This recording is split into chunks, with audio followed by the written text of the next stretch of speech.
What's on, where and when. It's the Talk of Nelson. Talk Nelson Radio. Sport.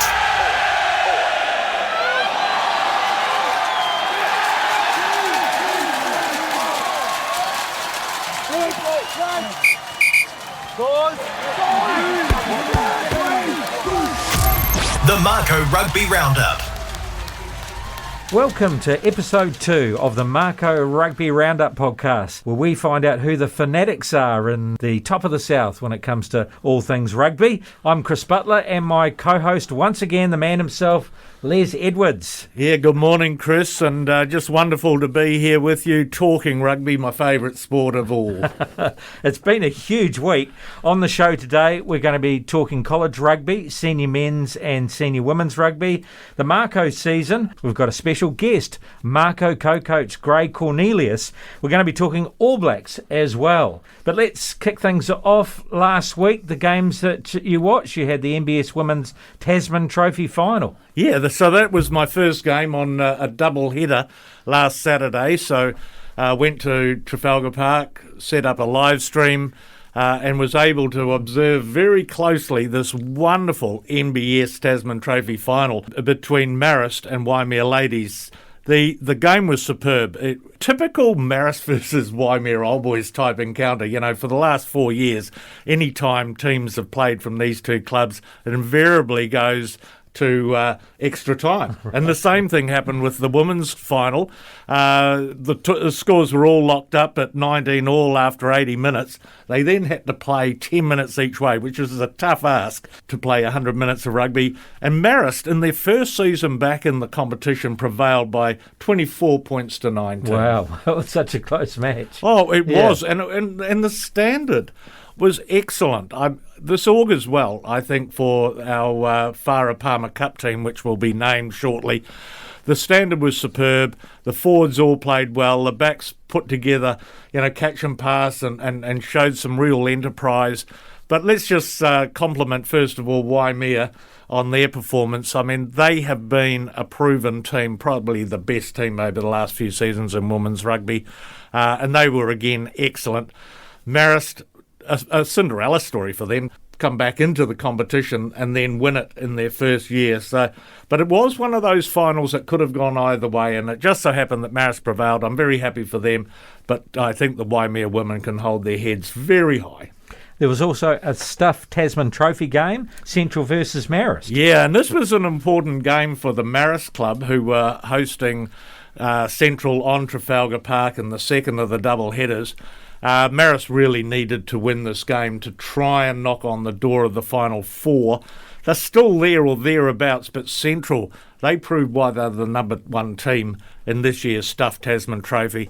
Their forward pack was just excellent, and they took it to a very big Marist pack.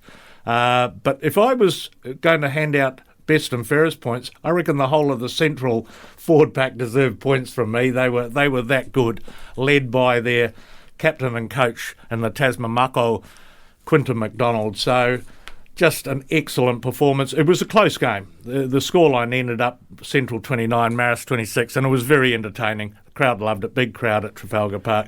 Well, bodes well for later. We're going to be talking later in the show about the stuffed Tasman Trophy and the playoff for spots now. So, yes. But before we talk about that, during the week, got the opportunity through Sky Sport to catch Nelson College live against Christ College in the quadrangular final. Yes. So, again, when it comes to the quadrangular tournament, Nelson College have won it. That's 4 years, Chris, in a row that Jono Phillips and his young chargers have been able to secure this title, which I know means a heck of a lot to all four schools. Just a great performance. Yeah, no, it was a fantastic game, but Christ did try to come back into the game at one point, especially towards the end of the first half and the start of the second half. But when Nelson College got hold of the ball, they were able to find gaps and away they went and played very, very well. Yeah, I thought it was a whole of 15 type game by Nelson College. Every player on the park contributed. It's as good a performance I've seen from Nelson College. at any time in the time I've lived in the region. It was really good, and it just goes to show how good a coach and coaching crew Nelson College have. Their coach, of course, John O'Phillips, supported by Mike Fraser and I'm sure others. But it is a well-coached team and is year in, year out. And I think that Nelson College is becoming a bit of a factory when it comes to young talent that will one day become Tasman Mako players. Now, out of that, they've secured top spot in the Crusaders region, is that right? Yeah, that's right. So in our normal first 15 competition, the game against Christ's College was a round-robin game in the first 15 competition. So they're top of the table, well clear. Congratulations, Nelson College, and all of your supporters. I know that a lot of you out there are very, very proud, and you deserve to be. Waimea Combined away to Selwyn Combined. Yeah, so this has been a tough year for Waimea Combined. You know, they are 13th on the table. They're playing the number 10 ranked Selwyn Combined. Again, another road trip. Again, I say to everyone... We're getting used to that. Yes. Again, I say to the boys, enjoy the bus trip. Yes. Enjoy the experience. And I say, against Selwyn Combined, you got a great shot. Senior club rugby, it's the Stuffed Tasman Trophy round 9 and 6 teams vying for the top 4 playoff spots. Yeah, so round 9 and final round of round robin this weekend. So really, really important, Chris, for all 6 clubs. Central and Kahurangi have locked in their home semi-finals, and they're at home to Central against Stoke and Kahurangi against Renwick. Stoke are in 5th spot, and they need to beat basically the number 1 ranked team to be able to be any chance of making the top 4. I think their chances are probably the most difficult because what I saw last weekend, Central are an outstanding side, and it's always hard to travel over the hill and play in Marlborough. In terms of Renwick, they're unlikely to beat Kahurangi, and Wanderers are a coin toss in their match against Marist. But I think what is the key game, and the one we will live stream, is Marist need a bonus point win against Wanderers to be any chance of making the 4. They're the defending champions, so a lot of pride on the line. Yes. They've won it 3 years in a row. A lot of pride on the line. They'll be wanting to win this one.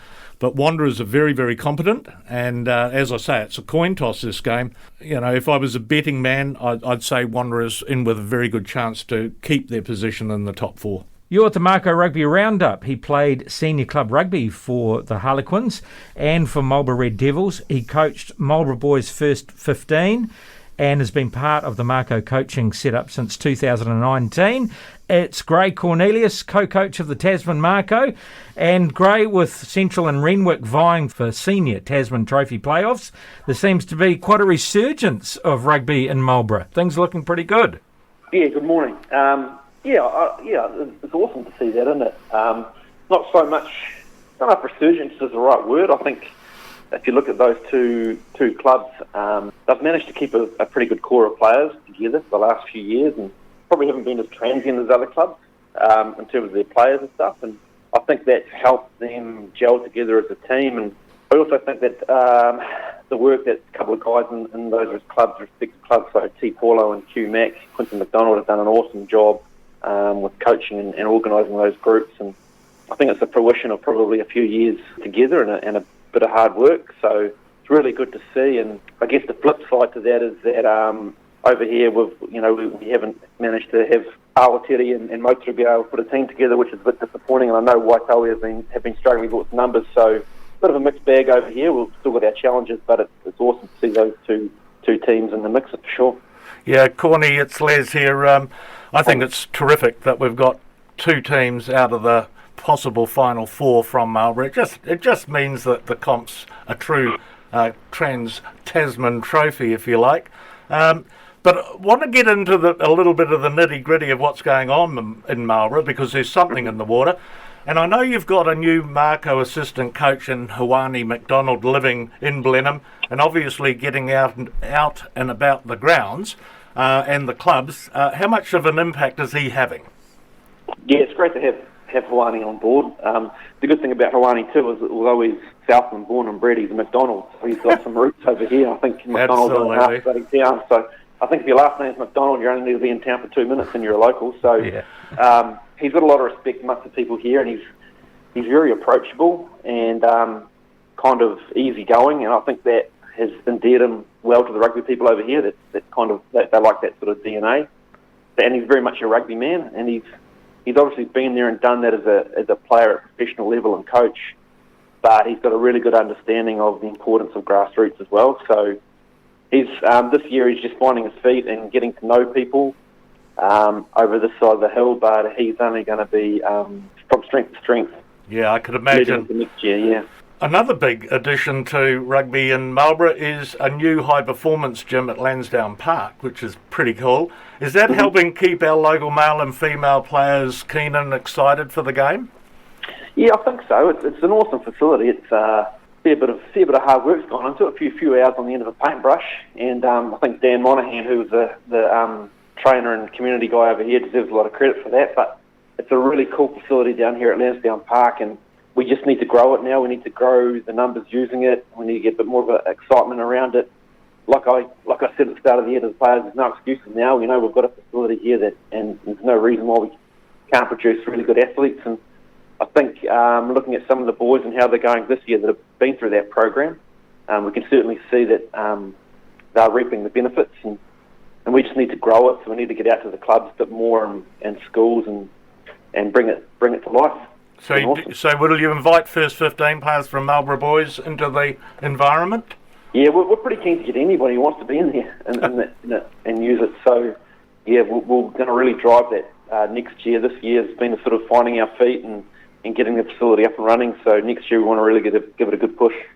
All right. So we've also heard through the grapevine that that gym will be the home of a Mako Academy in Blenheim, supported by the Crusaders. Is that true? Well, I've heard that idea floated as well, Les. And if it was to come to fruition, it'd be awesome. I think that'll be great. I think it'll be if it helps recruit and retain players here, that'll be awesome.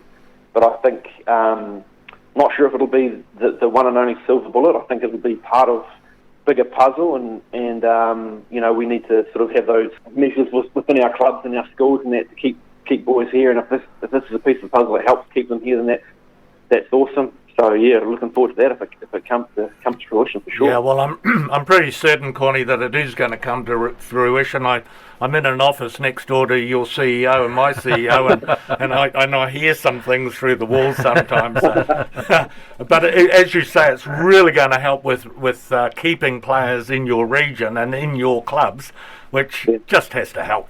Oh, for sure, and it's like I say, there's no excuses there anymore. If we can have a real combined approach, that's Tasman, clubs, as well as players and what they bring to the table, then it'll be awesome to have something like that and keep players in our region and also maybe even attract a few.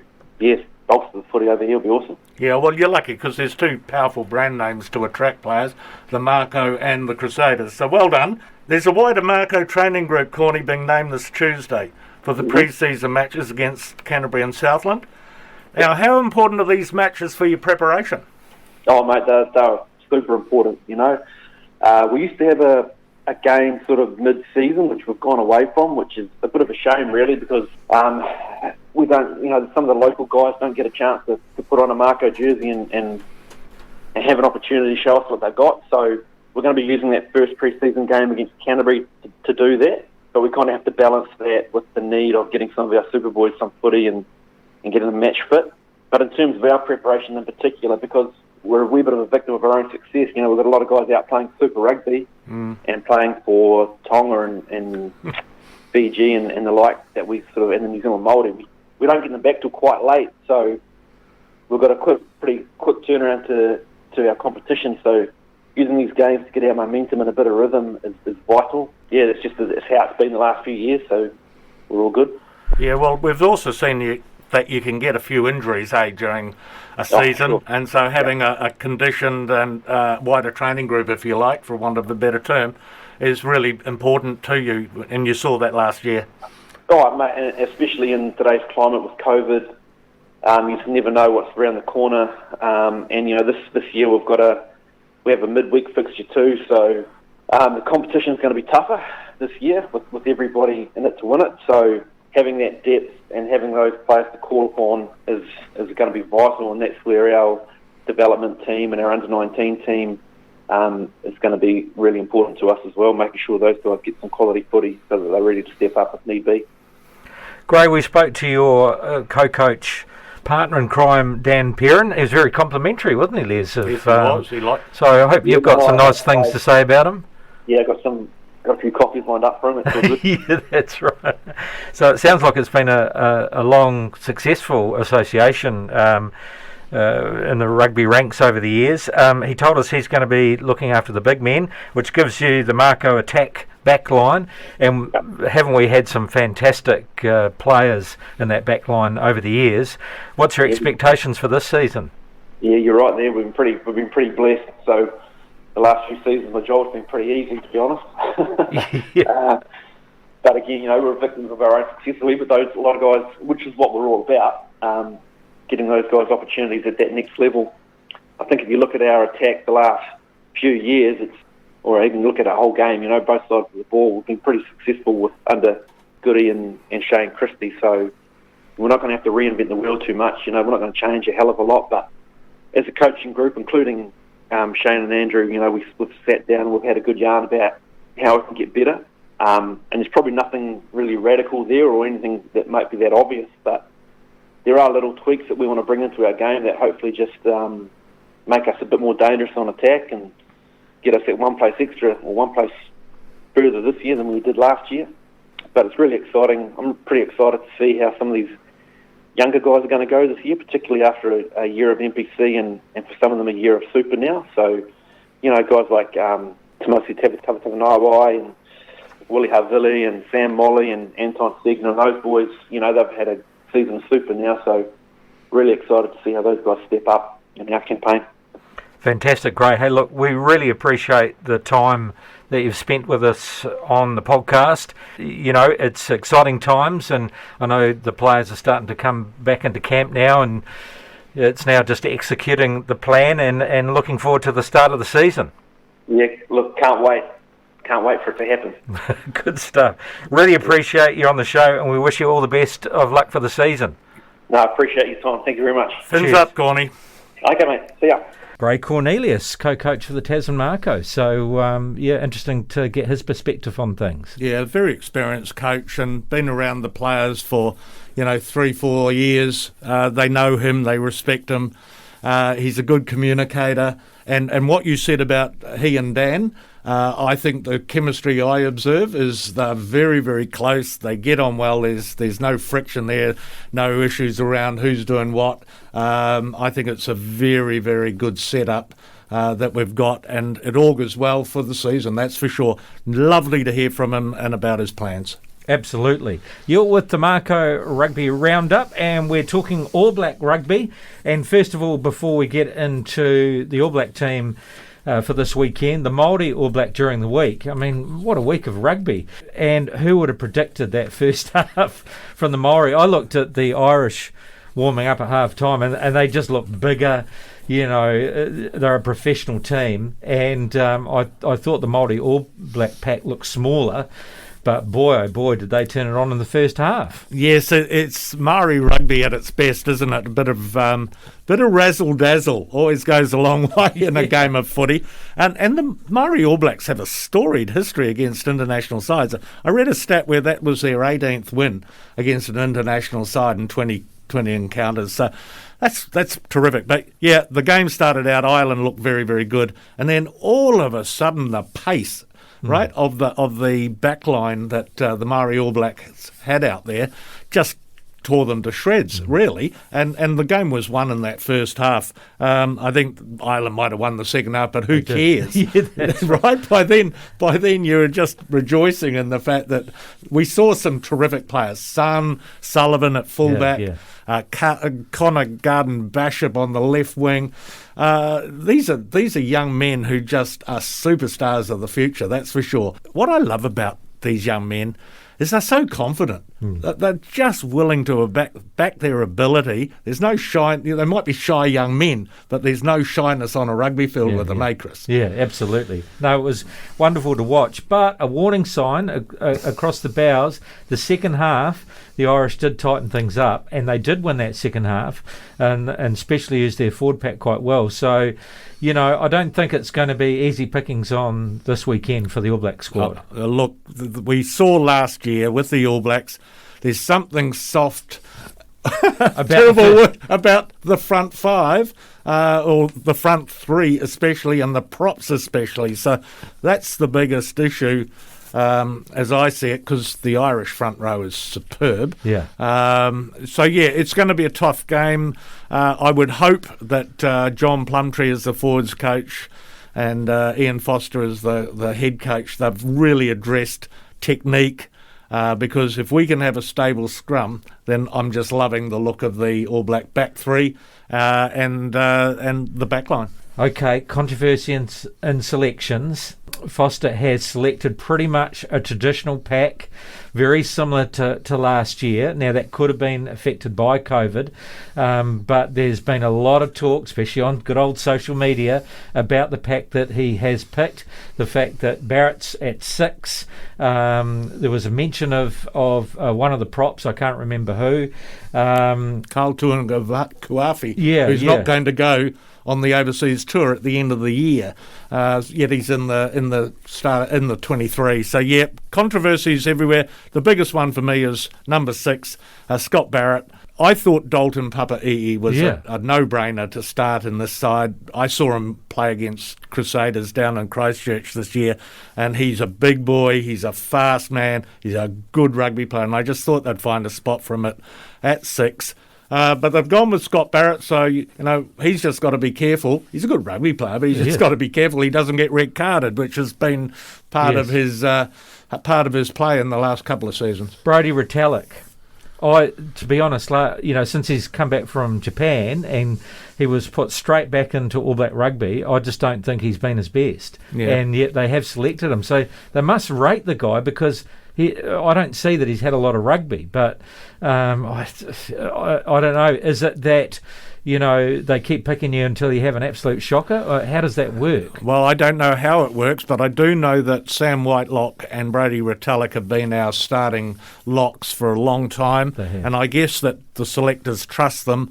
Interesting that Tupou Vai'i didn't even get into the 23. He was, in my mind, the next contention for either a number 5 or number 6 jersey. They've gone with what they've gone with, and clearly the inclusion of Barrett, right, means that they're expecting to be able to be bruising in their encounter with the Irish forwards, and at some stage Barrett will move into the second row, and on will come either Dalton Papa'i'i or Peter Gus Sawaleka. Now, Sam Cane, they're saying, not our number 1-7, but he's captain, so what can you do? I rate Sam Cane very much. I think he is a great fetcher of the rugby ball. He's tough as nails. He is a very good leader.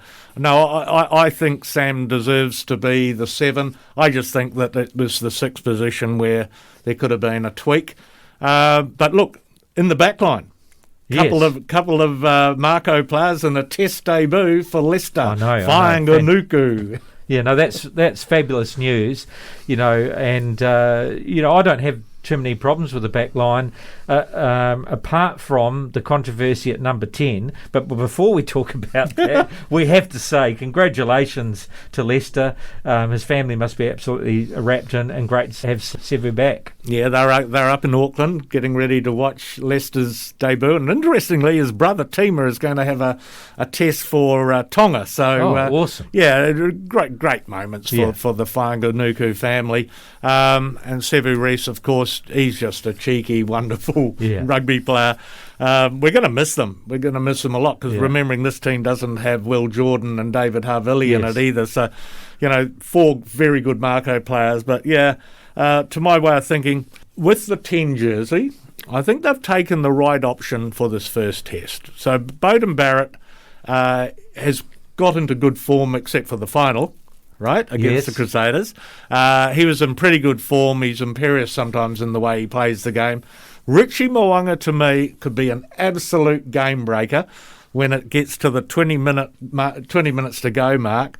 There's fatigue out on the field all over the place, and I just think with his feet and his speed and his vision, he could have a big impact in the final 20 minutes. Just hope they don't kick it too much, Les. Yeah. That's the problem I have with Barrett there is, look, fantastic player, you can't deny that, but at times just always kicking it to the opposition, whereas Mo'unga creates those opportunities and the All Blacks, when they go backwards, and that was the discussion with the Auckland game, is look what happens when we go backwards, we don't know what to do, and Barrett didn't know what to do.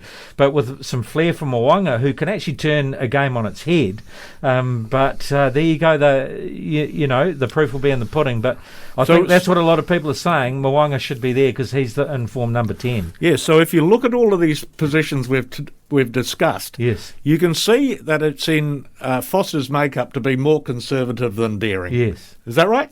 Looks like it. Yeah, so he's got a test to say that these boys have been given a test, right? The first test, the most important test to prove that they can do the job. Yes. Otherwise, there will be changes, and Foster's neck is on the line. That's right.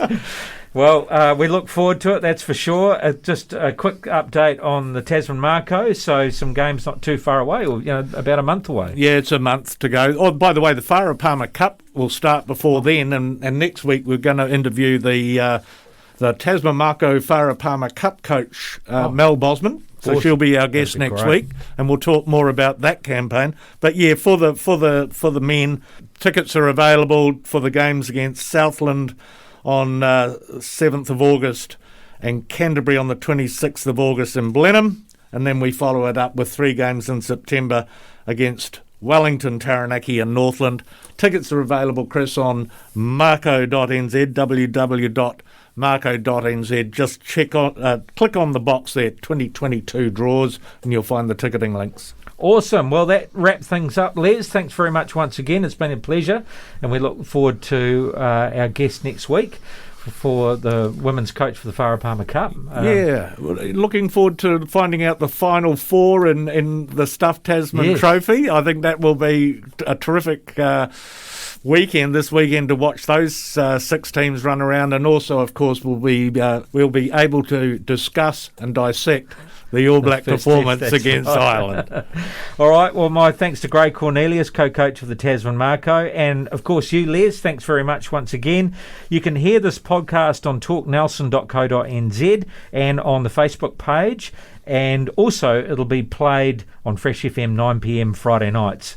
We'll speak to you again next week on the Mako Rugby Roundup. Have a great weekend. The Mako Rugby Roundup.